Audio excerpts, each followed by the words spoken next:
Мы проводим социальный опрос. Что бы вы сказали человеку, который говорит «бьет, значит любит»? Больнешь? Бьет, значит, любит? Нет. Бьет, значит, статья. Ну, наверное, человек с не очень уравновешенной психикой. Не любит, значит, разбьет. Это ненормально. Если он один раз ударит, то повторяться снова история. Мне кажется, если он любит, должен уважительно относиться к своей девушке. Типа неправильно.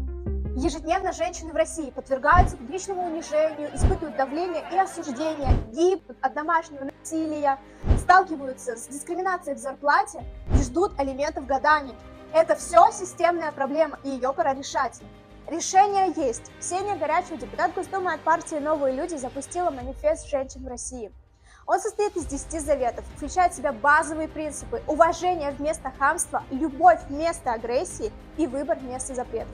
Документ уже подписало более 100 тысяч человек по всей стране. Ознакомиться с ним и поддержать его можете на сайте голосженщин.рф.